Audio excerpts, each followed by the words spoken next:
fetal, lo que a su vez va a causar un aumento en la hemoglobina y en el hematocrito.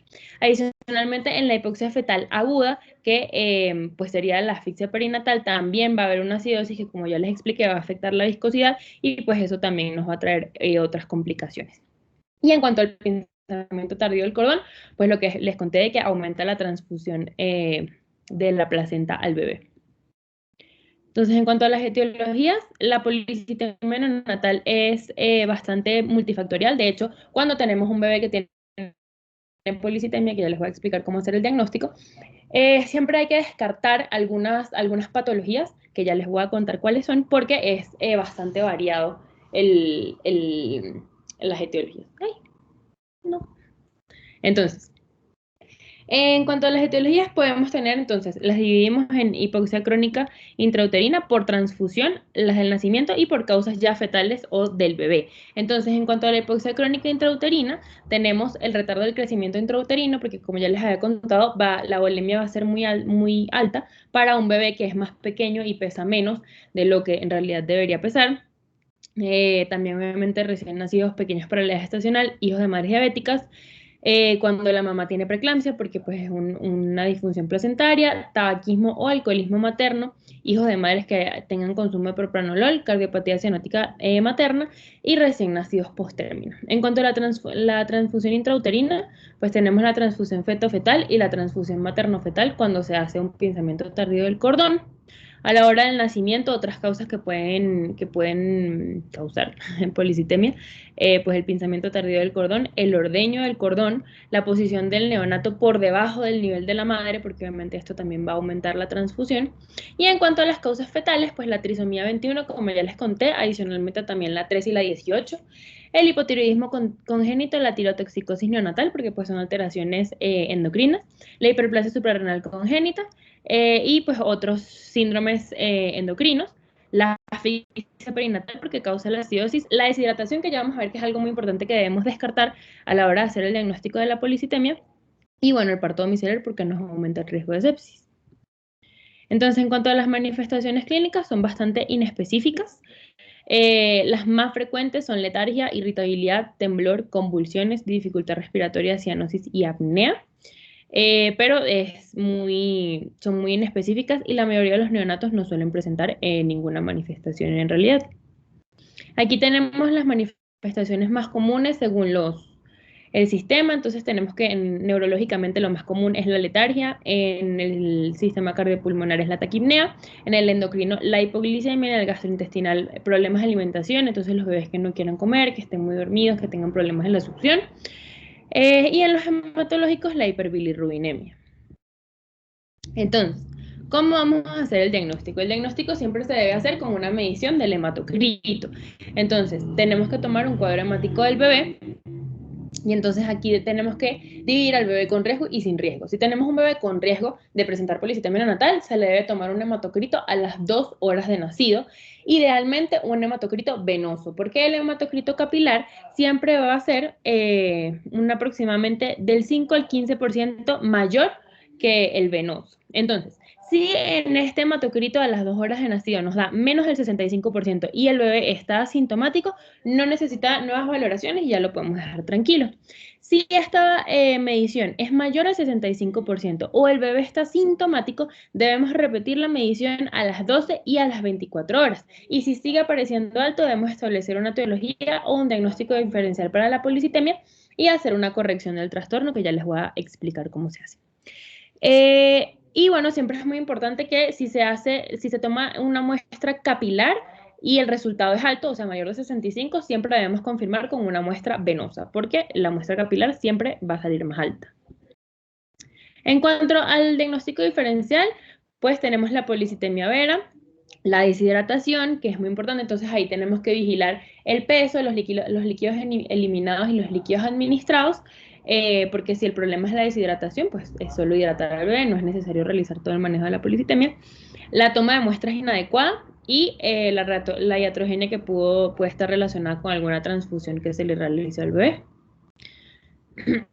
Entonces, en cuanto al manejo, Este es muy controversial porque no hay unos beneficios claros entre el manejo agresivo versus el manejo conservador de la policitemia. Lo que sí está muy claro es que la mejor estrategia es la estrecha observación y monitorización del bebé, tanto en riesgo como sintomático, como con alteración en los valores del hematocrito o la hemoglobina. Es muy importante siempre vigilar por complicaciones como la hipoglicemia o la ictericia neonatal. El manejo siempre va a depender de dos factores principales, que son la presencia de síntomas y el valor absoluto del hematocrito del neonato. Eh, Siempre es muy importante excluir la presencia de factores que puedan ser corregidos, como por ejemplo la deshidratación, y el manejo usualmente se realiza con una exsanguinotransfusión parcial, que ya les voy a explicar cómo se hace, para reducir el hematocrito y reducir la viscosidad del plasma. En cuanto a la exsanguinotransfusión, es muy importante siempre preferir cristaloides en vez de coloides porque nos trae muchas menos complicaciones y la reducción del hematocrito es la misma. Entonces, en cuanto a las pautas para orientar la decisión, ¿cómo digo yo que sí le voy a hacer una exsanguinotransfusión a mi paciente o no? Voy a esperar y lo voy a vigilar. Entonces, en pacientes asintomáticos con un hematocrito menor del 70%, siempre la elección debe ser monitorizar al bebé. Vigilar que no hayan complicaciones, que no se ponga ictérico, siempre medir glucometría y hacer controles cada 12 a 24 horas con un hemograma para ver que no suba el hematocrito. En cuanto a pacientes sintomáticos, si tienen un hematocrito mayor al 65%, se debe hacer una exsanguinotransfusión parcial. Y en el paciente asintomático con un hematocrito mayor al 75%, también se debe hacer una exsanguinotransfusión parcial. Pero solo en aquellos que tengan el hematocrito mayor al 75%, porque si no, no tiene tanta evidencia y más bien nos trae más complicaciones que beneficios. En cuanto a la disminución del volumen, que son pacientes, por ejemplo, con RCIU, las estrategias que podríamos usar serían la alimentación temprana o la expansión del volumen plasmático con líquidos endovenosos. Entonces, en cuanto a la exsanguinotransfusión parcial, esto es un manejo que es muy controvertido porque, como ya ven, tiene varios pros y varios contras. Entonces, por eso no se elige en todas las ocasiones. Entonces, en cuanto a los pros, tenemos que disminuye la resistencia vascular pulmonar, mejora la velocidad del flujo sanguíneo cerebral y contribuye a normalizar la hemodinamia cerebral.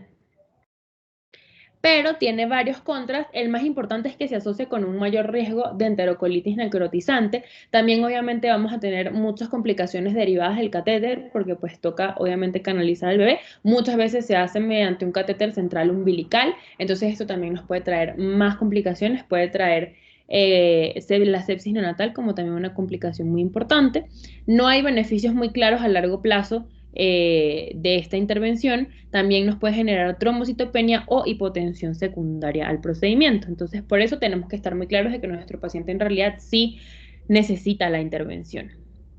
Pero entonces, ¿cómo vamos a hacer la exsanguinotransfusión? Entonces, varios autores han sacado varias fórmulas y esta es como la final, en donde tenemos que el volumen que vamos a pasarle al bebé es el hematocrito observado menos el deseado, es decir, el deseado siempre va a ser por ahí 55, 50, 55%, entonces vamos a poner el del bebé menos el deseado por el volumen sanguíneo que se calcula multiplicando el peso del bebé en kilos por 80 entre el hematocrito deseado otra vez. Y lo vamos a hacer mediante la técnica del pull push, que es sacar sangre y meter líquidos. Obviamente acuérdense siempre con cristaloides, puede ser solución salina idealmente o si no la cato de Ringer. Entonces, eso se debe hacer a un volumen, por así decirlo, de 5 cc por kilo máximo. O sea, sacamos 5 cc por kilo, metemos 5 cc por kilo por vez. Acá también es muy importante que yo les mencione que en bebés que tengan factores de riesgo para presentar policitemia neonatal, el pinzamiento temprano del cordón es la medida más costo efectiva para evitar la policitemia, porque con la exsanguinotransfusión pues sí la podemos revertir, pero no es claro que las complicaciones a largo plazo se vean afectadas por esta intervención.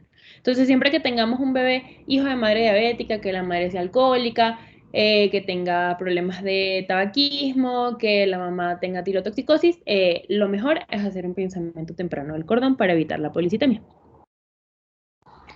Entonces, en cuanto al pronóstico, la policitemia a largo plazo puede causar trastornos del lenguaje, alteración de la motricidad fina, alteración de la motricidad gruesa y puede aumentar la incidencia del retraso en el desarrollo, porque acuérdense que yo les conté que una de los sistemas que se veía más afectado era el cerebro vascular y lo que más se afecta es la corteza cerebral.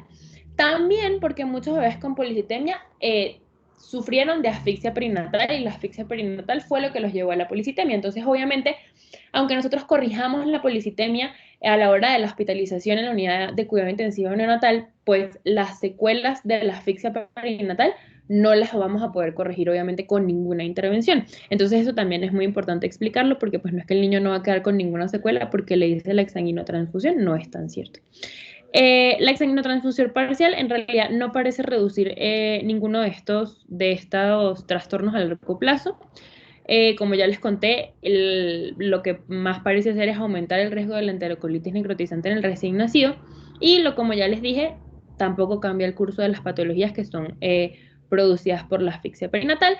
Entonces, por eso está bastante controvertido el uso de esta intervención. Sin embargo, pues si ya rotaron en neonatos, pues saben qué es lo que más se hace cuando los bebés tienen policitemia, es pues ponerles líquido. A veces no se hace la exsanguinotransfusión como tal, de sacar la sangre y meter el líquido, sino solo ponerle los líquidos según como diga la fórmula, pero pues ya sabemos que no es como la intervención más ideal. Y ya, eso es todo, es como bastante corto, pero me parece bastante importante que sepan de esto. No sé si alguno tiene alguna pregunta o algo.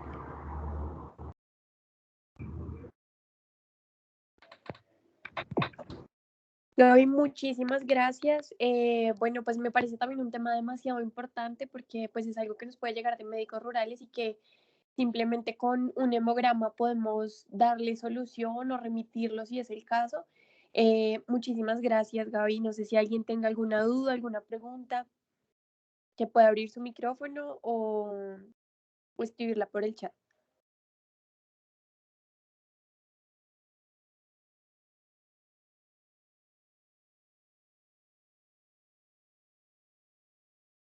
Bueno, Gaby, creo que no hay nada. Muchísimas gracias también a todos los que estuvieron hoy con nosotros. Les recuerdo pues llenar el formulario de asistencia y les recuerdo pues nuestra charla el próximo martes en compañía del doctor Acuña y de Luis Carlos Clavijo, interno de 12 semestre. Va a ser una charla un poco diferente para que nos... Una feliz noche. Muchas gracias nuevamente, Gabriela. De nada, que tengan buena noche. Igualmente, hasta luego.